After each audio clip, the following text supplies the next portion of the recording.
Oh, welcome back, everybody. Thank you for tuning in. I'm Steve McLean, co-founder of The Little Red Dog.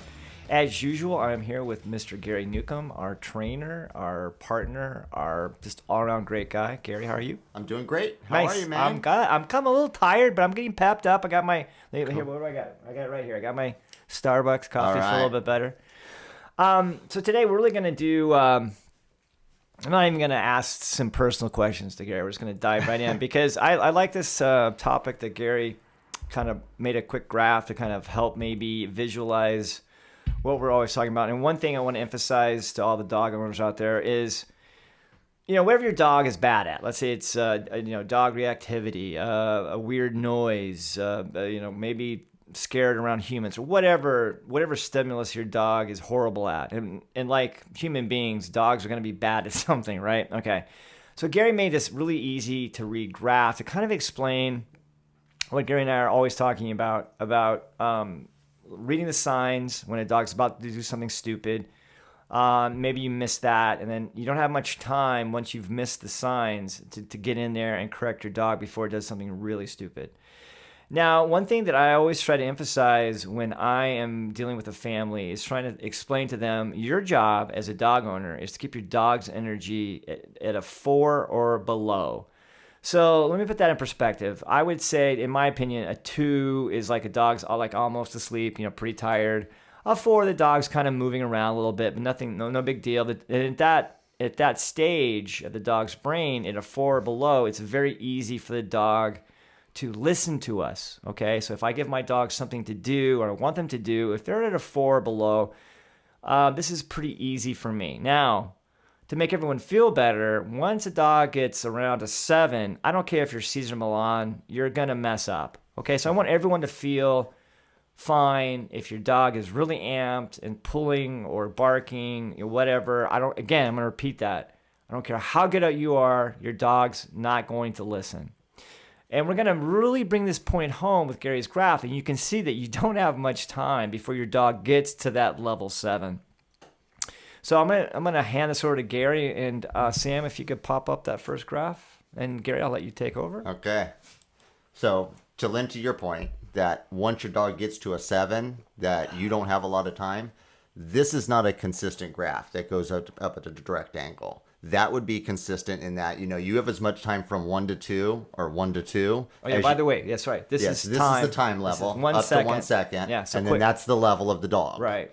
So, once you get to 7, it's almost a vertical line at that point. Yeah. It's going up super fast. Yeah, right. You have a lot more time to give these corrections down here. It's a more of a gentle transition. But up here, you're going up steep. And right. So, like you say, once you get your dog to a 7, it's going straight up, yeah. You're going to have to jump really quick to try to stay ahead of that. So here's our safe zone at a 4 or below. And like Gary pointed out, you can see that you've got a decent chance. You got a lot of play here. You can, at this point, you can give your dog, if your dog's starting to wind up, you can give them that look, the finger snap, and your dog will come back down. But once you get up here, their level's too high, and it's going up so quickly that their energy is going to start taking off. And I call this my emotional energy graph. Right. That's perfect. So yes, this is how the dog's emotions will ramp once they start getting into a phase. And if we were going to put this to markers, we'll use dog reactivity. The 0 going to 1, hey, I just saw a dog. Right. That's where, in this graph, this is where the trigger came in. Right. Okay, now my ears are going up. Now I'm starting to posture. So as it goes up, 8, 9, 10 is going to be, I'm pulling on the leash. I'm barking. I'm aggressively barking. It's really ramping up. I'm trying to get away from my owner to attack this dog. Right. And let me make this point emphasize even more. Again, once here's 7, and you can clearly see that I don't care if you have a T-bone steak in your back pocket. Once they hit that zone, there's nothing you can do. Yeah. Really, there really isn't. So this really brings the point home. It doesn't matter how good your dog is. I'm going to keep repeating this. You've got to keep your dog in this zone. Again, to Gary's point, look what happens at energy 7, and you've almost wasted the full second. And believe me, a second is it's quick. Now you have 0.2 of a second. Yeah, and I know people get so annoyed at me when I'm talking about reading your dog. This is why it's important that you read your dog in this zone. What are the ears doing? What's the tail doing? What's the fur doing? What's the mouth doing? We're trying to... That's the only way you're going to catch it is 0 going to 1. Yes. If you're waiting for an audible response to tell you that your dog's kooking, your dog You're is messed so up. far up Yeah. here that you're going to now not have any chance. Yeah, and I know it's only a second, but you're And this graph changes, you know. This Sure. isn't consistent. This is a personality graph. Right. I just picked a generic out of the middle. Right. If this was a Chihuahua, this graph would go... Now, come on now. Nigel can hear you. He's in the next room. Sorry, Nige. So, yes, this is, a Staffy. Right. Nice, slow graph. Right. So, yes, so you have to take the dog's personality. You have to know. These aren't consistent. You have to know what your dog's one is. You have to know Right. how fast they get to a 2, 3, 4, 5, 6. That's a you good have to point. be able to know your dog's personality. And then the next one is the correction scale. You'll also see that you are going to set your corrections at the level they go to. If your level is here, I'm one of these people. We'll say a Steve on a bad day. Yeah, you and I. This is the straight line. Yeah, exactly. This is Steve's line right here. So yes, if you're that type of person, you're not matching your dog's line. You're not going to be giving effective corrections. You have to come in at the level your dog does. And on the same note, if you're really mellow, you don't like to raise your voice, you come on really slow, you say the same command at the same level every time. Right. Your dog's going to be taking off on you. Right. And I know, again, another thing that people get tired of me talking about but this zone right here, this is why it's so important that you start learning and observing, what happens to your dog just before that stimulus. And as far as scientific studies go, you couldn't make one that's easier to recreate. If my dog, again, we'll use dog reactive. If my dog is dog reactive, I can set that up so easily. Right. I can easily introduce another dog and see my dog's graph is like this. Right. I don't have to, come into some hard thing that's to set up to try to find out what it is. I can, and every single walk, I can test my dog on this, and I can pinpoint. Okay, this is where, when I get within 10 feet of a barking dog, that's where it really triggers. Right. You can find out what their cues are, and then you can set your graph based on that. And then this is the correction graph, which you'll see looks a lot like the behavior graph. Right. There you go. Toggled. So your ramp needs to go at the same level as your dog's level, and that's where you're going to be the most effective in giving a correction. And that's why timing is really so important. We talk about this all the time. If you catch it, your dog messing up, and the dog's already at a 7, and now you start to do something, the dog's not going to understand.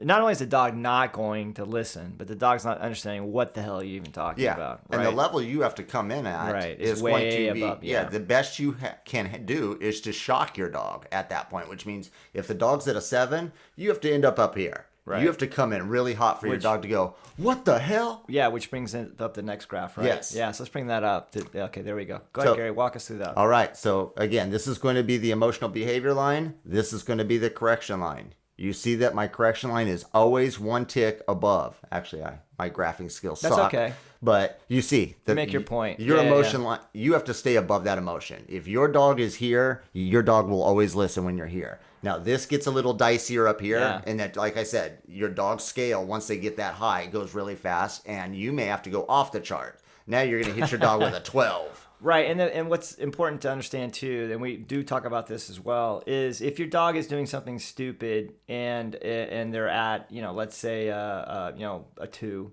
2 is about right here, right? Yeah. Okay, so 2 is about right here. If you come in at say a 6, you're gonna freak your dog out. Okay, and your dog's not gonna understand because you're coming in way too high. Now you're the stimulus. Yes. Okay, and if you come in too low. At that point, the dog's not even going to pay attention. It's practice, trying to find the sweet spot. It's a lot like playing any sport. I like to play tennis. I'm never going to be that good at it, but I have to hit 20 million forehands to find that sweet spot. If I'm close to the net, I have to slow my arm down. Whatever. This really brings that point home that Gary's made. It's not just about timing. It also has to do with how hard or soft you're coming in. In this graph, if we put this on your tennis skills, then no matter what your level is, we'll say that no matter what your level is, you're red. If you play against me and I'm green, look, you look great. Yeah, that's a good point. Or I can start playing pickleball, I guess. Because I don't know how. You haven't played pickleball, right? No. Or as I call it, like 1 foot in the grave ball. I think. I don't think I've ever seen anyone under 80 play pickleball. But anyway, well, I think that's very, very helpful. But what I really want to emphasize is none of this matters if you're not going to observe your dog. Now, I love Gary's example of when I take my dog out for a walk. It's very easy for me to find the stimulus. What I'm trying to really emphasize here is observe, observe, observe, observe, because then you're going to see, right? And that's hard for humans because when your dog is messing up, your tendency is going to be to react to that. Right. You have to be able to react to that, but you also want to gauge your dog before you react. Right. You want to gauge your dog after you react. Find out what their reaction is to your correction. And if it's not enough, then I need to ramp it up. And figure these things out. Figure out also what works, to Gary's point. When I'm working with a dog for the first time, I'm seeing if a dog is, say, here and kind of gradually the energy is moving up. If I posture, just simple posture like this without bringing the energy of the dog down. If not, I have to do something else. What about a noise? Okay, that didn't work either. Now, and by the way, you can see that all this crap has to be done way before a second. I can't posture and then wait a second. Yeah, and you'll notice, like you're saying, you have points that you're hitting along the way. Right. Like my parents' reaction was, I'm somewhere down here, bam, they're here. Theirs was a straight line right to there. Yeah. You can't do that with a dog. You have to escalate it. And that's why we always show the mama dog video. She escalates it so perfectly. Yes. She goes from being stiff, low growl, air bark, intense air snapping, actual snapping to a bite at the end. She ramps it up just like that. And that's dog behavior. Nice and steady. Yes. And talking about the video, you can see that her reaction to each puppy is totally different. Yes. I mean, being a mom, she's going to know She dials it into each kid. There's a kid who goes with the flow, and then there's that kid you have to hit with a hammer. That's right. That's right. Not that I hit my kid with a hammer. Just one time. Yeah. No one's going to hold it against you. I just nicked him. But my point. Yeah. And again, I just, at least the fourth time I've said this, please observe and then experiment what works. Posturing, a noise. If that's not working, then we have to use the equipment or we have to use our hands, right? You practice inside the house in a controlled environment and make sure you have this shit down before you do go outside and practice, all right? This is going to be very helpful. I know it's hard. It looks horrible. It feels horrible. Look, I've been doing this for a long time. I have at least 2 or 3 bad days. With 2 walks a day, I'm going to have at least 2 or 3 bad days with a dog. It's okay to fail, all right? Just know where the bar is. This is the bar, really. This is really good. No, I did it yesterday. I gave a puppy lesson yesterday, and I was teaching it to leave it. Mm-hmm. I put a treat down on the ground, and it kept coming for it, and then I went from here to here. And when I hit it too hard, the puppy completely shut down. It took me another 15 minutes to win that puppy back over before it would even come to me. I jumped too high on the graph too quick. I didn't do that smooth sweeping up. And I think the reason, speaking for myself, there's a lot of because we're hot-headed. Yes. Both of us are, and I think some of it has to do we're not very big dudes. So as we've grown up, we kind of found something that works for us. The problem is the things that work for us in the human world do us very little good with the dogs, right? And this is what I'm talking about. It's way harder for us to do this smooth ramp. It's hard for me. Yes. It's very hard for me. And this is the reason why I like dogs. It forces me to work on myself because Gary's not messing around. You could represent me as a straight line, and that's horrible, right? I'm trying to do this. For me, if I was going to do me, this would be like every other number. I'd go from 0 to 2 to 4 to 6. I skip middle numbers. So like a staircase. Yeah, I escalate quickly like that. Yeah. So I'm not going to do 1, 2, 3, 4 nice smooth. Right.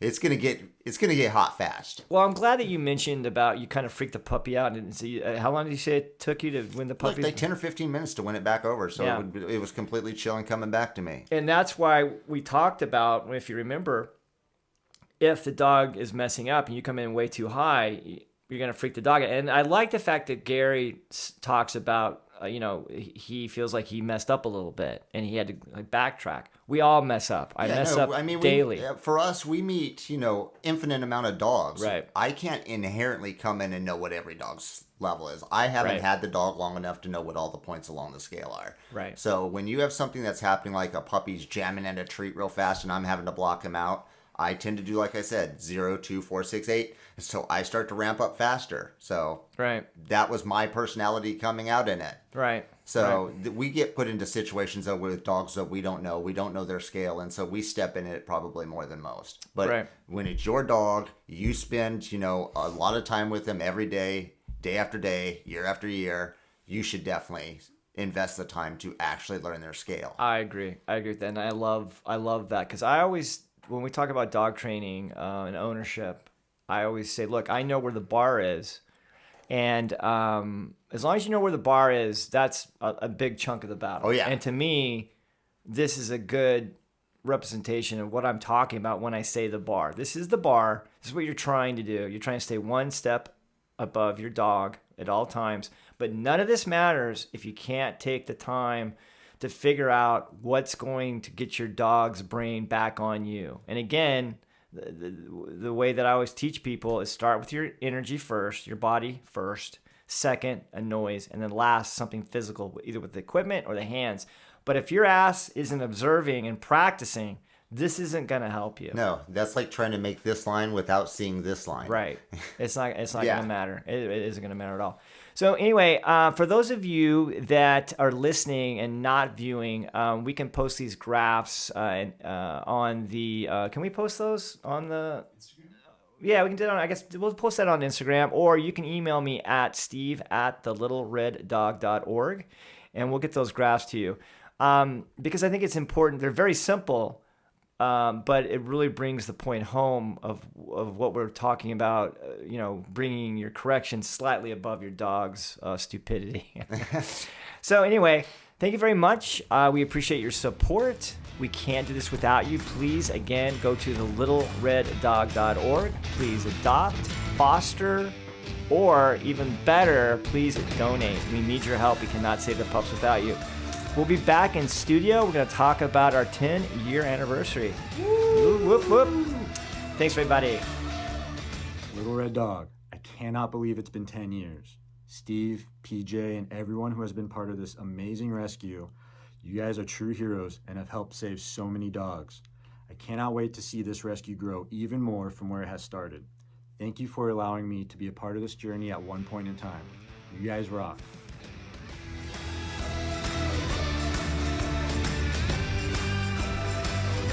That was super sweet.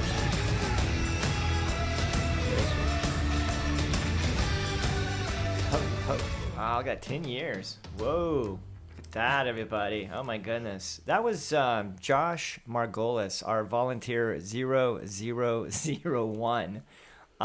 Literally 10 years ago, he was such a sweet, sweet man and helped us out for no reason other than he just got a huge heart. And we miss him.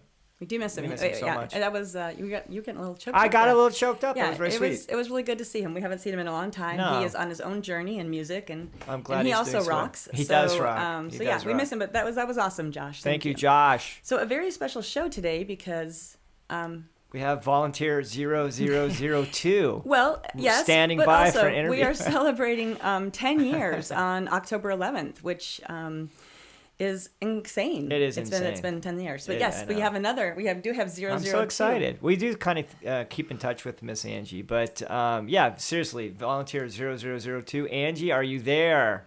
Where are you? Oh, and there's Jesse James. That's so cool. So cute. That's so awesome. Benjamin with me. I love it. Benjamin. Yes, I said Jesse James was his original name. His puppy name. Angie. Yeah. So Angie volunteered her kids, her boys, who were amazing, and we're gonna try and find some old photos and some new photos because it's 10 years. It's been different, right? Right. Yeah. She fostered a lot, and then she adopted.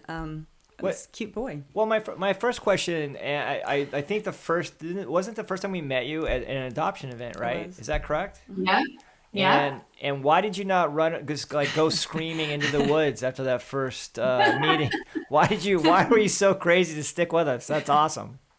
Oh my gosh, I loved it. I always had so much fun with you guys at the adoption events, and it was like my little home away from home. So I always looked forward to it. And both my boys, Owen and Dylan, loved coming. I mean, who doesn't want to come play with puppies for the day, you know? Well, it's kind of been my experience that, when people like you get involved and they bring their kids, the little girls are always totally into it, right? But it's rare for boys, and you're two little boys, but not just one, but both were such an integral part. And I mean that, I really do. They were, not only were they like well behaved and great young men, they were very sweet. Well, they became like family because we saw, and we have gotten to see them grow, and it was really awesome, and it was very cute to see them. They would always sit down in a pile of puppies, and just and they were just very sweet, and we could always trust them, and they were great. So, and they're still great today. And so then you kind of moved in, and so tell us about. Can you remember the first dog you fostered? Can you tell us about that? The first dog you fostered? I think it was Bruno. I think you're right. Yeah. Right. Yes, you're right. It was Bruno, and my friend Laura adopted him, and I think we only fostered him for like 2 weeks or something, but he was like the easiest, best boy. And that was like the first time fostering, so we were like, should we keep him? The answer is always yes. No. Yeah, that was like the hard part. And then, if memory, and please correct me because we should have looked this up. That. We're so bad at preparing. But then, didn't you foster a puppy right after that? Well, Bruno was a puppy. Was he a puppy? Was Bruno a puppy? Bruno was a puppy. Yeah, Bruno was a puppy. I think he was just 8 weeks old, and then I think was the next one. I can't remember his original name, but we renamed him Rigby, the little tiny. Yes, that's right. And he ended up being a lot younger than you guys thought. Yes, right. Because they said he was like thought 8 he was weeks. going to be a small dog. Yeah. They told us he was 8 weeks, and I think when I heard from the adopter like a year later, he was like 80 pounds, and I'm like, how old was this puppy when they gave it to us? So we had pulled that out of one of the shelters. I will say this. Obviously, Angie is amazing, right? This is why we have her here. It's why we're still friends. But I did ask you one time. We had a small dog, and he bit another foster's son, I think. And we didn't really know. No one was in the room, so no one really. And so I was desperate, and I'm like, Angie, here's what just happened. And I can't even remember his name. Do you remember? It was a little small white dog. And I should have looked it up. And you're like, okay. And you never had any problems with the dog, so clearly there was something else. But anyway, I was like, I was so impressed with that because here she is with 2 young kids, and I just told her that the dog bit somebody, and she's like, okay, yes, let's try it. And you did, and it was great, and he got adopted. And it wasn't Skippy. I don't know. I'm mad that I didn't go look at that. I might look that up while you ask her a question. Do you remember how many dogs you did foster for us? I think it was 9. Well, and I was trying to think this morning going, gosh, do I even remember all their names? And but yeah, it was always fun. And like the boys, we're all animal people, so they always loved it. The thing that I was really impressed with your family, like right from the get-go, is a lot of times I didn't know this until after I met you, but the cycle is people come in, they love it, and then they foster, and then they foster one dog, and they hate it, and it goes south, or the kids get bit, and it goes horrible. You always were so calm and helpful and sweet. Thank you. What? That was my point. She didn't say no. No. Which was good for us and bad for her, but. Yeah, and what I'm getting at, you literally were. You helped us in not just those, but you helped us with fundraising. You were a cheerleader at times. You calmed me down when I was ready to kill people. I don't think I ever told you this. I know that life got in the way, and you couldn't spend as much time with us. I get that, but I don't think I felt bad. I never did really say thank you and thank you. It's awesome. You did so much for us, right? Yeah. Really did. Well, and vice versa, because I went through ups and downs as I was kind of volunteering for you guys, and you guys were my little escape, and the boys too. And we always had so much fun, and I loved hanging out with you guys and laughing, and I mean, it was just like a fun day of volunteering. So I want to thank you too. You guys That's so sweet of you. You know, it's funny because, again, I know the kids got into sports and people get busy and whatever, but I will tell you, one of my favorite stories about you has nothing to do with the little red dog. We were at your house and we were having dinner, and you were telling us at the time when you were married that I want to say it was coyotes, but it could have been raccoons, and it was really hot, and you were so worried about them, like they were down, past your yard or whatever, and you made your ex-husband go out and put water out for I think maybe it was do you remember that? And I was like, oh my God, I was impressed that he actually did it, but I was like, what a sweet person that she was worried about the wildlife, and so she went out and put water over them. Yeah, he did not want to do it and was like, we should not be doing this. It's probably not a good idea. I wouldn't have done it. But that just tells you how sweet it's very of sweet. A person she is. Very and that's sweet. why we really do love her and her boys. And yeah, it's incredible. And you don't look a day older than you did when you first volunteered. So I don't know what you're doing, but later on you can tell me because, you look great. Well, I want you to be super honest. When you did come out, you're so sweet saying that you had a good time you came back. Now be honest, because this is early. This is like 10 years ago. Yeah. Did you have any inkling at all that we knew what we were doing? Did you feel like these people need me? Well, we did need her. So no. answer that. I mean, I think at the time I didn't know that it was like a brand new rescue, but no, I mean, you guys knew your stuff when it came to dogs and training and vetting people. So no, I thought it was great. I actually remember the very first time I saw you. I didn't even know who you were, but we were, I think it was one of our first events at PetSmart here in Lake Forest. And so it was probably around January, February of 2012. So we formed in October, and then that was like one of our first store adoption events. Sorry, I can't talk. And I remember we were getting out of the car, and you walked over the truck, and you walked over, and I didn't know who you were, but you said, I'm here to help. And I just handed you 3 puppies, and you're like, okay. And then you walked to the store, and I thought it was so hilarious. And now I'm thinking, God, that was such a dick move of me. Here, I don't know who you are, but here, take these puppies. But anyway, no, we had no idea what we were doing. We really didn't. But yeah. We never know it. And I always take puppies. Somebody answer your puppies. Yeah, exactly. So I don't know if you, it's okay if you don't, but I'm just curious. Do you have any event or any experience with the little red dog that stands out to you in the past 10 years? Anything that you favorite, or, oh God, I don't want that to happen again, or whatever you want to share? Oh gosh. I mean, they were all fun. I remember, all the adoption events of just laughing. I mean, you guys were always so funny and we got along so well. I guess, the things that stick out are the horrible people that, I think I remember one adoption event we were at in Lake Forest, and these people came up and they're like, they wanted to just drop off their dog. Infuriating. Oh, we moved. I think they said they moved into an apartment and it's just so that kind of thing. But, you guys always handled it so well. And well, that's surprising. Yeah. That is one benefit of not having the physical events lately and streaming them, is we don't have people walking up to us and say, here's your dog, or the street people, or things like that. Crazy people. Yeah. Well, the barometer for PJ knows this. The barometer for me is if I like someone, I will make a conscious effort to remember their name. I literally, you and Josh, out of the first 100 volunteers that we got that first year, your name I quickly tried to remember, and Josh, and that's the biggest compliment I can give you. This is really true, because we have people, and I'm not going to name names, that have volunteered forever, and I have no idea, and I have to sit there and go, I'll say, blah blah blah, and he'll look at me and I'm like, see, and he's like, and I'm like, so I throw a picture. Oh, okay, yeah. So, yeah. Well, and he has never forgotten your name. No, and again, it was just really, it was. I know I said it already. It was an amazing thing to meet you and be part of your family, because we did consider you guys, and still do consider you guys part of our family. Flash forward. I think it was. I don't remember. I can't remember if it was this year or last year. I think it was early this